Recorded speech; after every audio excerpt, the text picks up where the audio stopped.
You close. You close your. Oh. We're gonna sing you whatever you just said. Oh. You just do that. Oh, I thought he was saying that closure the end part.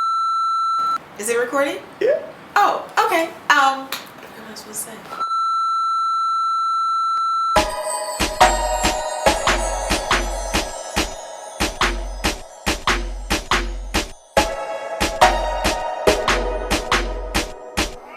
Are you ready?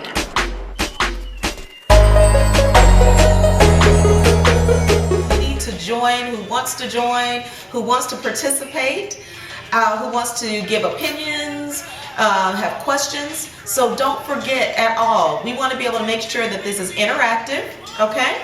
So for those of you that have never joined us before, this is actually the Sigler series. I'm Coretta. And I'm Roland. And we are actually trying to just give you an insight. Hello, LaMonica. We're trying to give you all an insight, not only just for Relatable Living on how those that are believers, how they live day to day, how they tackle situations, circumstances, a lot of different things that people won't necessarily talk about all the time. So we thought, why not, let's go on and let's share and let's, be a little transparent on things that we processed through. Good, bad, indifferent, that process of dating, courtship, marriage, children, grandchildren, all of those things, work relationships, transitions, prophecies. When I tell you everything, when you name it, we're going to try to hit it on some form or fashion or whatever. But today, hello Denise, how are you? Today we are actually going to, of course, still tackle some more additional issues of marriage. Marriage itself is pretty intense. Marriage itself it entails a whole lot of different things, a lot of different issues, even when it comes to in-laws, when it comes to friends, it could go on and on and on and on and on and on and on and on. So what I'm going to tell you is that we are going to try to, I know that we weren't here last weekend. I really appreciate you all still joining in, even though we weren't here last week. I was actually in Arkansas supporting a family friend for a wedding. And again, congratulations to Brian. Really good friend of ours, of our family. And we wanted to support. So my sissy and I went there. And I did not want to do the scope or actually the recording without my husband being right beside us, okay? In case some gentlemen came on and had questions as well too. And of course he always gives that balance on the other side if you ever have those. So don't forget, while we're going through topics, we need you to definitely chime in, ask some questions, because we want to try to give that feedback. I know the last few recordings we were on for about 45 minutes. I promise you, we will not keep you that long anymore. I didn't even realize it. It's just the conversation got good, and before you knew it, it was 45 minutes. I'm like, what? So what we're going to do, we are not going to do a recap. I know that was normally the thing, to do a recap. Cut it. Cut it. We're not going to do a recap this time. We're just going to kind of jump into a portion. We're going to kind of recap a little bit on marriage, to kind of get you caught up and everything, but then we'll also go into a new topic on what we're going to do with marriage. Hey Luann, hey Betty, thanks for joining. Denise, thank you. Oh honey, thank you so much. I really appreciate it. Love you. Well, we're talking about marriage being the covenant between one man and one woman. Now our base is Bible based, is based on the Word of God. And we believe that. I know there's a lot of different schools of thoughts and things like that. This is not that party. We don't believe that marriage between any other combination is recognized before God because it's His idea. And I know people may take issue with that. That's not my issue. That's His word. So we believe that. One man, one woman in covenant with God, by definition, is marriage. Mm-hmm. So that's the base from which we're speaking. Right. Okay? Right. Okay. And so what we're going to talk about is, now you've gone through that process, your marriage, and once you enter into covenant, the marriage is established then. The oneness is established then in the spirit. That's what makes it marriage. But you begin the process of becoming one with your decision and your thoughts and your finances and all the various components and aspects of living together, you become one. And then you go through various seasons and cycles, and you have great times and valley experiences, and in the heavens and in the clouds. Then you have backside of the mountain, valley experiences. Life is occurring, challenges, troubles, trials, all of those things. And in the process, you're becoming one. You're learning to make joint decisions, and you're not 50-50. You're not 50-50. It's not 50-50. It's 100%, 100%. That's what marriage is. If you're thinking it's got to be 50-50, there's something off in your understanding. You have to give 100% commitment. And one component that is very important, the scripture says that a man is supposed to leave his mother and father and mother, and cleave to his wife. Yet it goes both ways. I'm not into covenant with her family. She's not in covenant with my family. Now, my family relationships and her family relationships, they're still what they are. And she's a result of the experiences, the teachings, the support, and all of that they bring, as am I.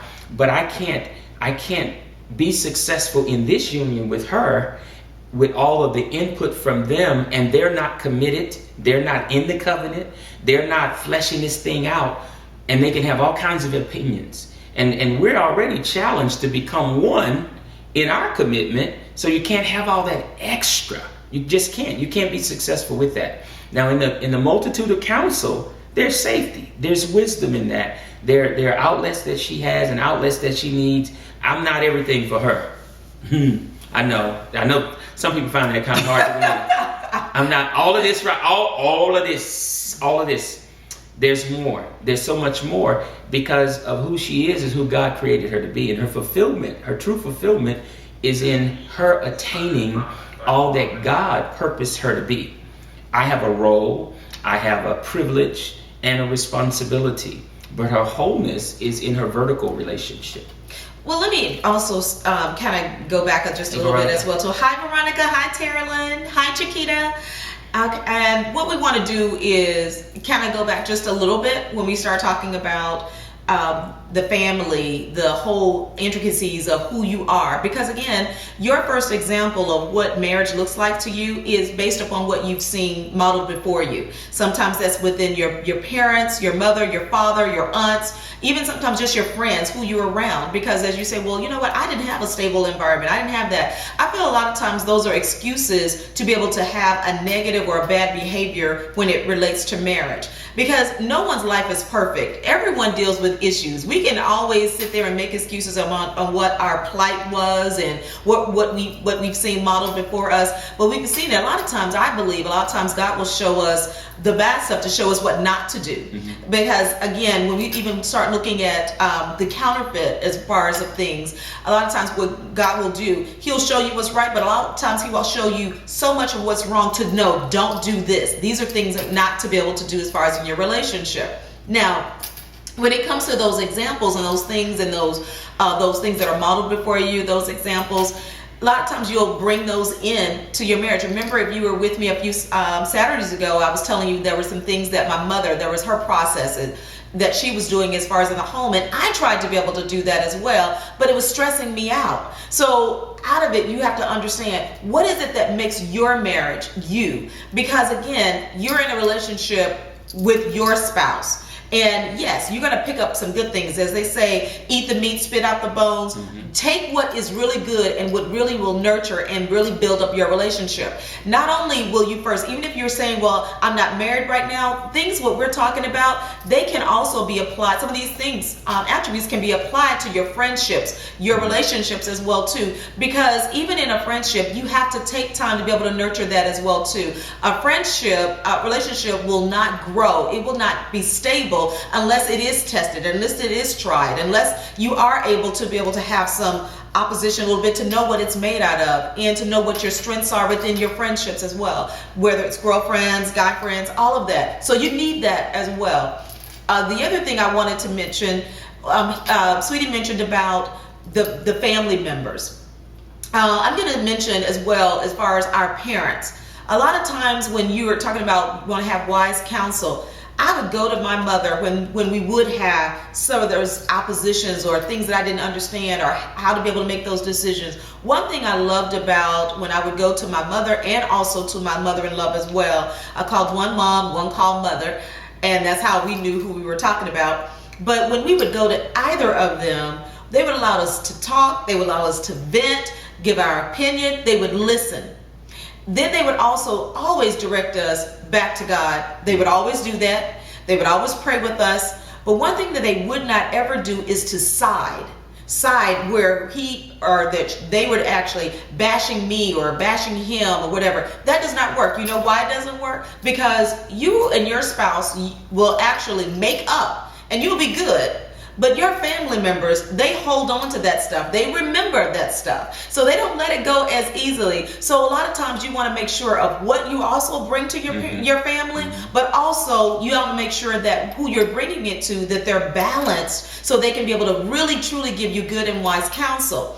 Because again, a lot of times we're needing to get it out to be able to hear it, but you want to be able to get correction. You want to get direction. Correction and direction you want to be able to get from them. You do. So that's the scripture was, in the multitude of counsel there's safety. So there's this understanding that trusted counsel, they're wise, they're grounded, they're mature, they're spiritual. And so you can go to that counsel, and it's not a lot. You can't confide in and talk to a whole lot of different people, because if someone had a bad experience and they're not healed from it, they're not mature in it, you're going to get the residual counsel from that filter. The information you're going to get is going to come through that, and you're thinking you're going to apply some of the truths, or you're thinking through what they're telling you, and it's all messed up. It's poison, if you would. And then it skews your communication with your spouse, one with another, and you're like, well, why didn't it work? Because it didn't work for them.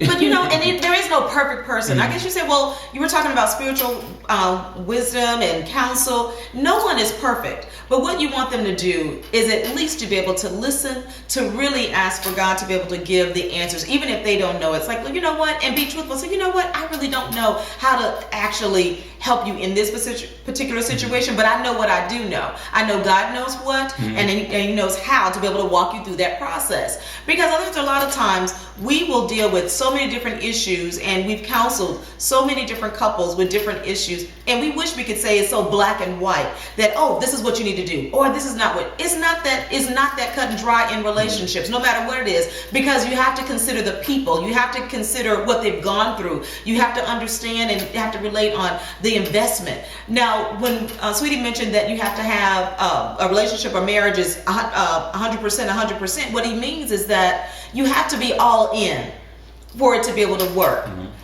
That's more than anything. When we're actually in counsel or anything like that at all, we want to first find out if the person even wants to be in the relationship, because you can't make anybody do anything or be where they don't want to be. So you first got to understand that. You got to be able to know, do you want to be where you are? Do you want to be in the marriage? Do you want to be in the relationship? That's really important. So we're talking about marriage. That's the leg that we're on now. But as Sweetie said earlier, you can take these principles and apply them with your careers, with your family, with your friendship relationships as well.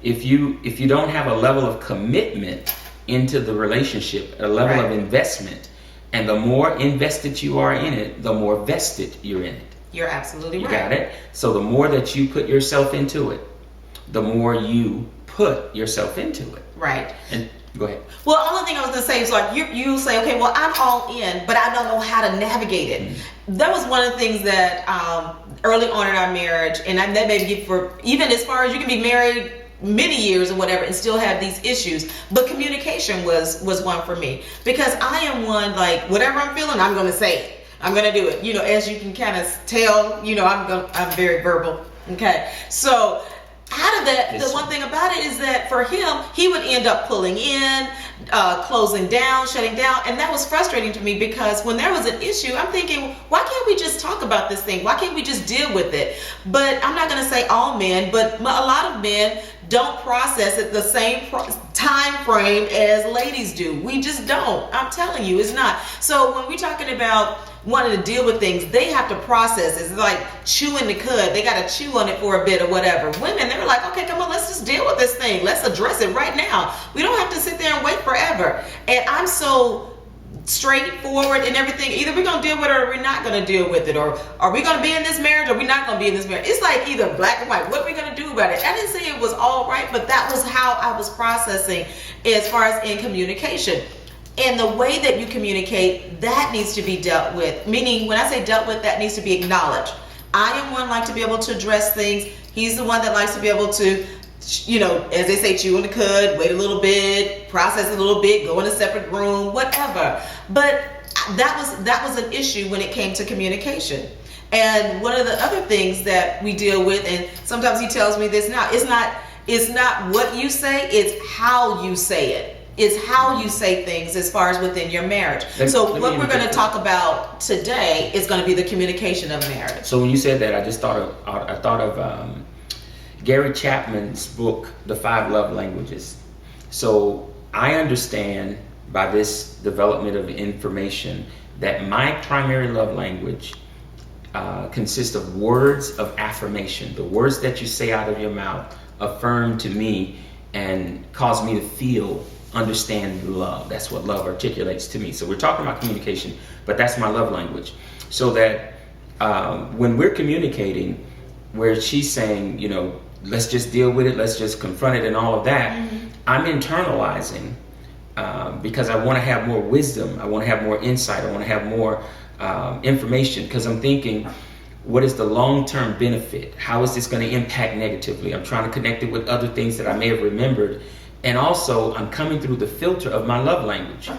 And some things to me aren't necessary to say right at that moment, because to me, the long-term impact negative is not worth it to me.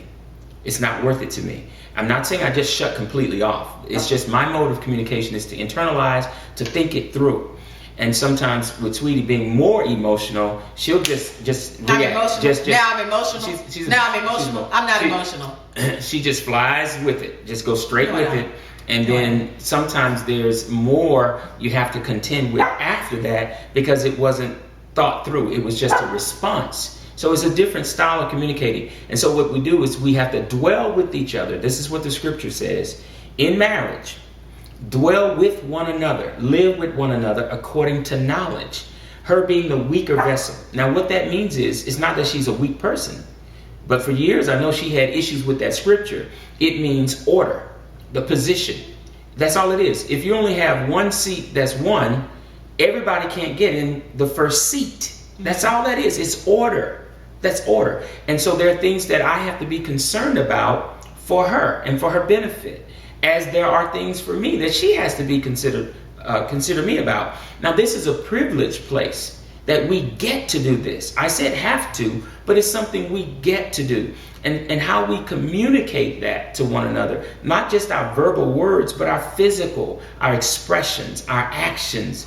Right. Communication is a full expression. Okay, so it's a full process. I just interrupted you because I don't think he realized. Let me tell you. Let me explain this issue. Yes. What issue? The issue is a lot of times, and this is what we're going to kind of vet out a little bit with you, and you give me your opinion on this. Okay, so yes, it is not necessarily always the what you say, it's the how you say. It is very, very, amen, sister. But have you noticed this? What about your actions, your nonverbal actions? Let's talk about that now. Now, see, that is something that Sweetie doesn't realize that he has, and he does. The nonverbal. I do. It's like, or the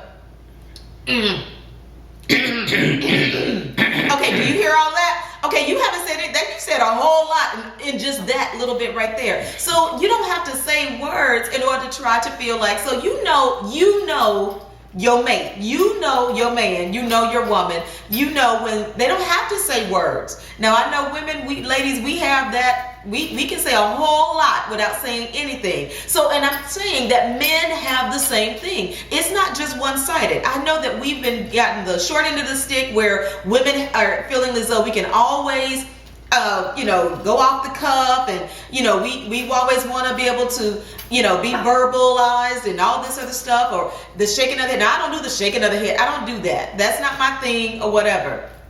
I feel like I can adequately communicate with you with words, and I'm very straightforward with that. But the problem that I have is that in his silence, that can also be negative. Let us please be clear on that. Is there anyone else, Jonathan? I know you said something as well too. Now, the silence can be just as deathly and just as killing. Yeah. Because especially if you're dealing with a person, or you're working with someone that understands exactly as far as what they need to have that communication or that interaction. So the thing is this, you have to get ground rules in your communications. And you have to learn, like if you're going to play a game of spades, let's look at it that way.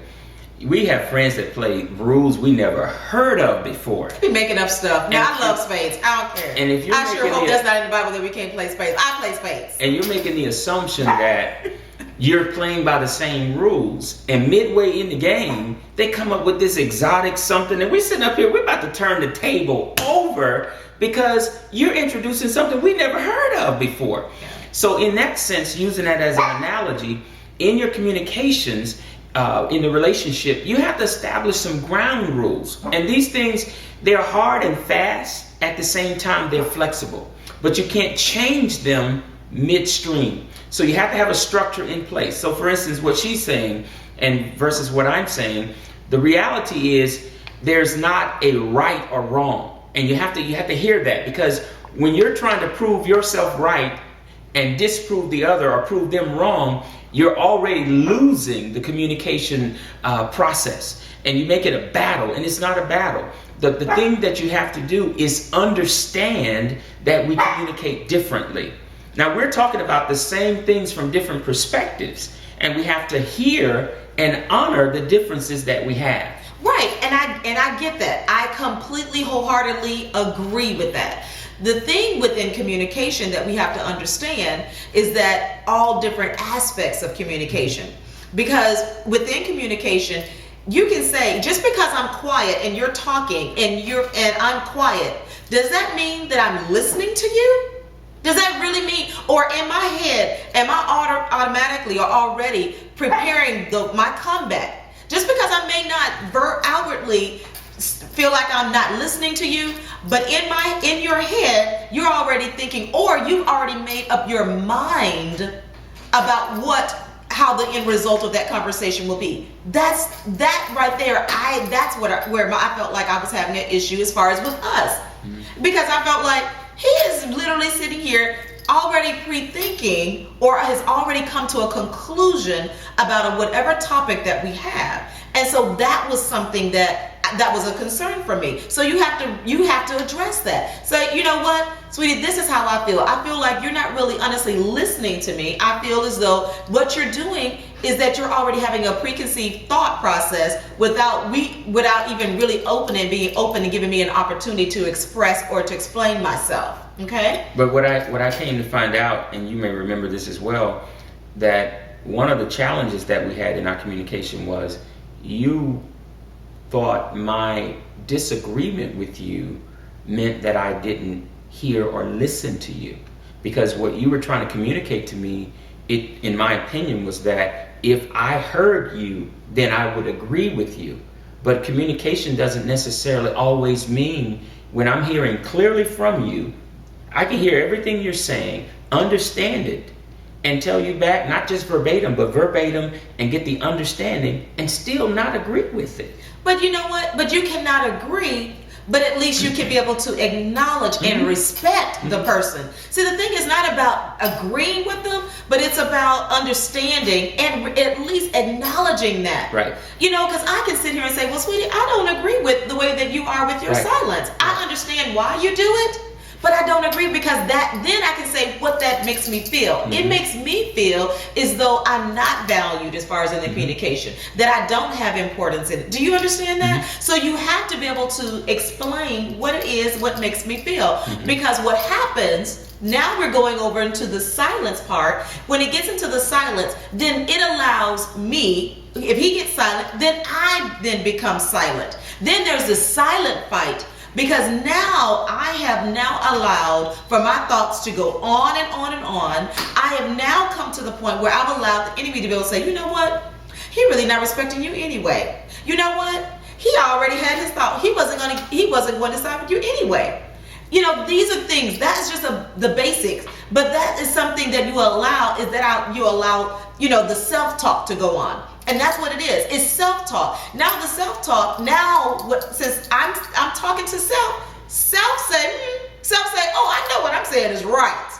Right? So let me recap one thing in this. I'm just saying, I feel like what I'm thinking about is correct. Okay. And what he feels like when he's in silence, he feels that he's correct. No, I'm not necessarily, you're saying that, but that's not necessarily where I'm at. Where I'm at is I'm trying to process it. I'm trying to get understanding. But I want to just recap this and kind of summarize a point. And I use this a lot, and we do in counseling, premarital counseling. The objective, the goal, the focus in communicating is understanding.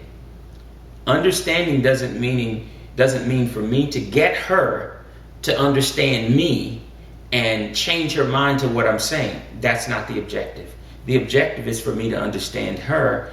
In my communicating with her, my objective is to understand her. So if I understood her, I wouldn't say certain things a certain way if they affected her a certain way. That's the understanding. And I know that certain areas are hot buttons and pressure points for her. You know, I'm not saying there's a gag order and there's no freedom and liberty in speaking. Loud, all that stuff, that doesn't do it for me. I like to be clear and connect, understand it.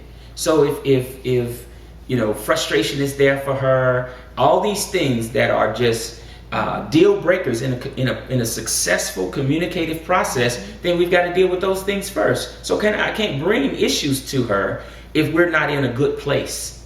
Well, it's not even necessarily that we can't bring issues, and that is true, because we want to make sure it's understanding correct. Is that you want to make sure that you bring things to each other, but you want to make sure that it's times when both of you can be receptive. Do you understand that?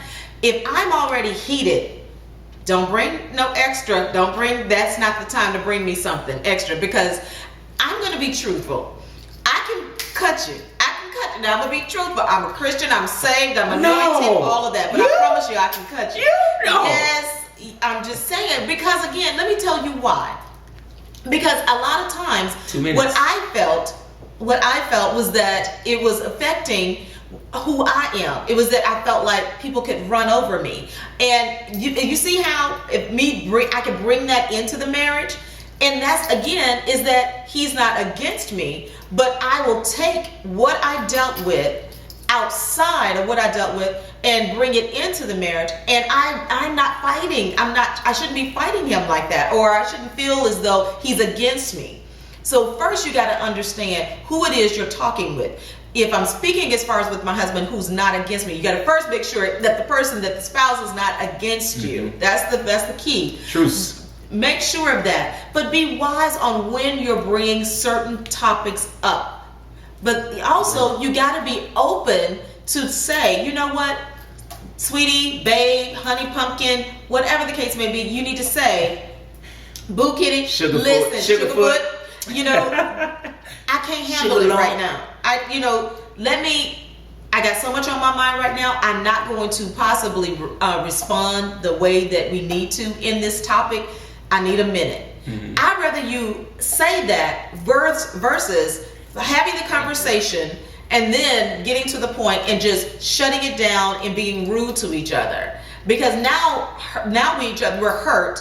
Now we're offended. Now the topic can ever be brought up. You're right. There's triggers. So you got to be able to understand the triggers. You're right, absolutely right, Tanya. So out of that, you want to make sure that you're addressing that. Now, what we were trying to do today was to discuss on communication. How communication can be negative. How communication can be positive. How can you be able to make effective communication?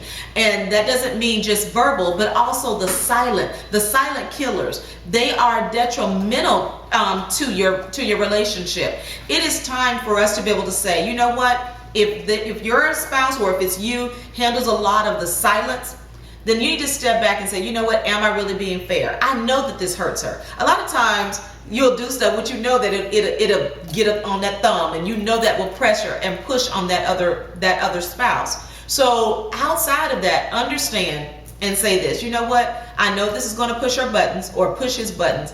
Let me just say, you know what, I can't talk about this right now. Can we talk about this and at least put a time to it? Mm-hmm. Don't put it off and just then weeks later, a month later and everything, because that was another thing, and we'll have to pick that up next week, was something for me was frustrating, was that I felt like there was never the best time to be able to talk about anything.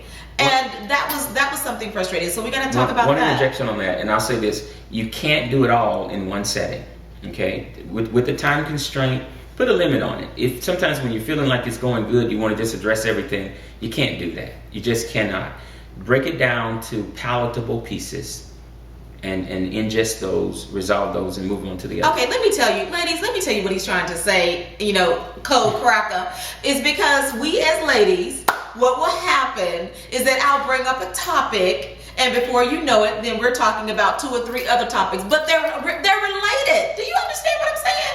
They're not like all different topics. They are related. We'll get more into this next week. That's not what I was saying. I just he was trying to throw off on me. I really wasn't. You weren't? I was not. You promised. Okay. I will throw off on you. I will do that. I know. But that wasn't that. That really wasn't. I was just saying, make it palatable, because sometimes in our communication process, we're trying to address the whole elephant.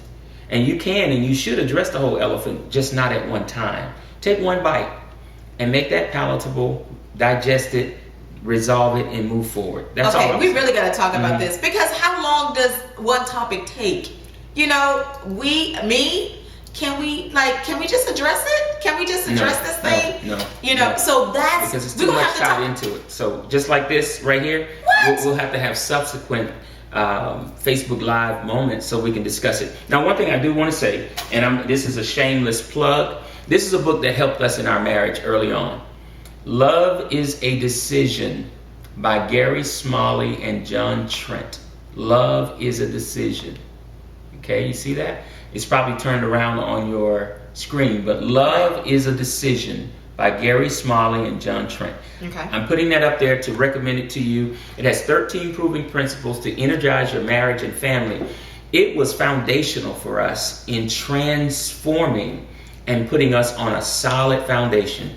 And I want to just give that information to you as a gift, and have you just get it. Barnes & Noble, any place you can find it, Amazon. Get that book, put it in your library, but don't just buy it. Read it and get those principles as a part of your being. You'll see things change. I saw you, Lynn, that's our niece Lynn on here, and some others. When we've counseled many others, those are the principles that work for us. It really does. And so we just regurgitate them. So we give them the credit for it. Gary Chapman and John Trent, PhDs, they 40 plus, 50 plus years of marriage ministry. So we're not giving you something that we just came up with. They're principles that's coming out of the Word of God, but they've been proven out through years of counsel. So we're gonna meet here next Saturday. We are, and I want to be able to, because I'm going to address some of these things. Denise, you mentioned about making an outline. I promise you, I have done that. I have come with a sheet of paper with an outline. I promise you, I've done that. And we're going to talk about that as well too, to try to keep on task. The other thing about, you're right, women are multitask thinkers. Sweetie, that's Pat stating that men are from Venus, women are from Mars. That is a good read as well too. Or is it the other way around? She's asking. But either way, these are all men are from outer space, for real. But I'm serious. We are going to pick up. We have so much. So that's, if you notice that we didn't put up number 5, number 6, number 7, because we're just going to continue on until we can address and talk about as many topics as we can regarding the subject and topic of marriage. Please make sure you bring in your questions, chime in, all of that, because again, we want this to be interactive, because your marriage is forever growing. You are consistently always evolving in your marriage. Your needs will always change. Within your marriage, you're growing individuals. So out of that, we want to be able to do it together. We want to make sure that there is support wherever you need it within your marriage. Okay. We love you. Have a wonderful, wonderful Saturday. Meet us here. Don't forget. Next Saturday, 2 o'clock. Don't forget. You're going to meet us here on Facebook Live. We love you. Mwah!